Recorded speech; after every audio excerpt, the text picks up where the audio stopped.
এই আন্দোলনের মাধ্যমে আমরা সরাসরি বার্তা দিতে চাই যে আমাদের সুষ্ঠু নিরপেক্ষ নির্বাচনের জন্য, ঠিক আছে, ছাত্রদল সবসময় আন্দোলন করে আসছে, আন্দোলন করে যাবে।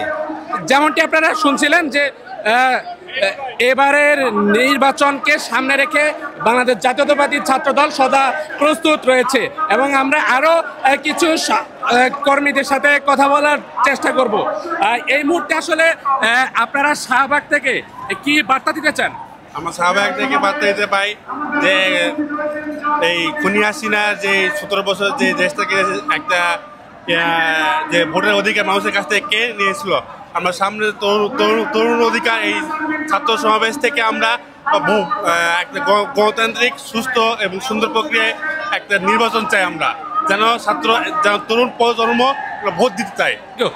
আপনারা যেটি শুনছিলেন যে তারা বিভিন্ন সময় ছাত্রদলের নেতাকর্মীরা হত্যার শিকার হয়েছে, সেই হত্যার বিচার কিন্তু চেয়েছে একজন ছাত্রদলের কর্মী। আমরা আরেকজন দলের একজন কর্মীর সাথে আমরা চান, শুধু আমরা তাদেরকে এইটুকুই বার্তা দিব যে আমরা সাম্য, মানবিক ও আগামীর বাংলাদেশ, সুশৃঙ্খল ঐক্যবদ্ধ বাংলাদেশ গড়ার একটা বার্তা। এখানে আমরা পেশি শক্তির কোনো বিষয় না, আমাদের বাংলাদেশের মানুষের, গণমানুষের দল বাংলাদেশ জাতীয়তাবাদী দল বিএনপি।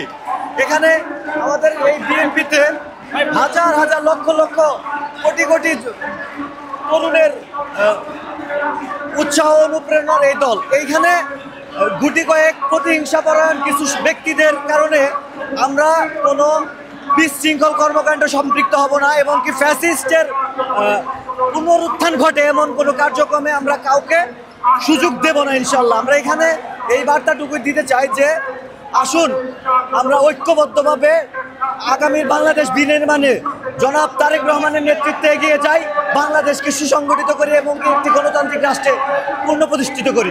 আচ্ছা, এটা রাকিবুল ইসলাম রাকিব ভাই যদি এটা বলে থাকে, এটা তার মানসিক কনফিডেন্ট। বাংলাদেশ জাতীয়তাবাদী ছাত্রদল শহীদ প্রেসিডেন্ট জিয়াউর রহমানের হাতে করা একটি সংগঠন। এই সংগঠনের বর্তমান অভিভাবক জনাব তারেক রহমান, যেই সংগঠনের নির্দেশনা এবং কি দিক নির্দেশনা সব সুশৃঙ্খল এবং এই সংগঠনে কোনো প্রকার অপ্রীতিকর ঘটনা ঘটার কোনো সুযোগ নেই।